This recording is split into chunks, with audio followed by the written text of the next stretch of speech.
quite Snow White.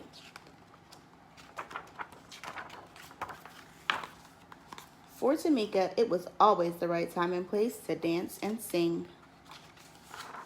Tamika had a hip-rolling happy dance, a swayful sad dance, a stomping mad dance, and a hair-flicking just because she felt fabulous dance. She sang high with the tweeting birds and low with the croaking frogs. She always shared her love of music and movement with an audience, stuffed and unstuffed.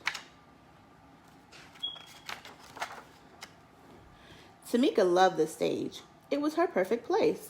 She was the star of every show, and she loved every show that she starred in. She had been a cucumber, a space cowgirl, a dinosaur, and her favorite part, a singing mermaid. On stage, Tamika felt like she could be anything or anyone she wanted to be, but she had never been a princess. Now she would finally have her chance. Tamika was so excited that she went to both days of auditions for the Snow White musical. Only the first day, she arrived super early. She helped friends with their lines, kept count for the dancers, and shooed butterflies from nervous tummies so songs could be sung. After the audition, Tamika heard some of the other kids whispering, "She can't be Snow White. She's too tall. She's much too chubby. And she's too brown." Tamika looked at her legs. They were long. Maybe the kids were right. A princess shouldn't be taller than her prince, should she? She looked at her belly. Maybe what the kids said was true.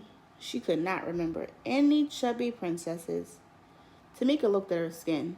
She was brown. How could a girl with brown skin play a princess like Snow White? Could those kids be wrong? Maybe she was wrong for wanting to be this princess.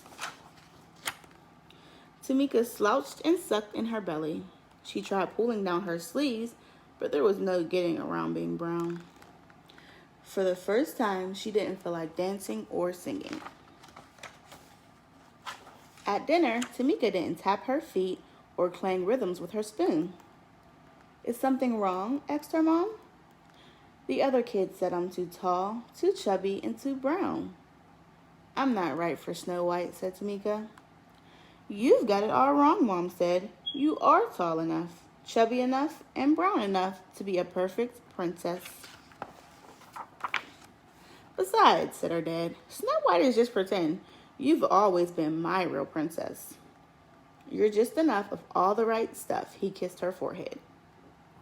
Tamika smiled. Maybe her parents were onto something.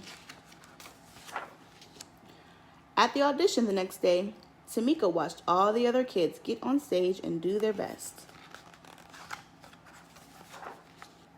It was Tamika's turn at last. She remembered what her parents had said, but her long legs were still a little jittery. She closed her eyes and imagined she was singing and dancing for her favorite audience of friends, stuffed and unstuffed. Then she remembered the joy she felt when performing. Tamika knew she could do it. And she did. She shone like the star she was. She could act, she could dance, she could sing. She loved herself as much as she loved music and movement. Tamika was a perfectly poised princess. When her audition was over, Tamika looked out to the smiling faces. Tamika wasn't too much of anything. Maybe she was just enough of all the right stuff. The end.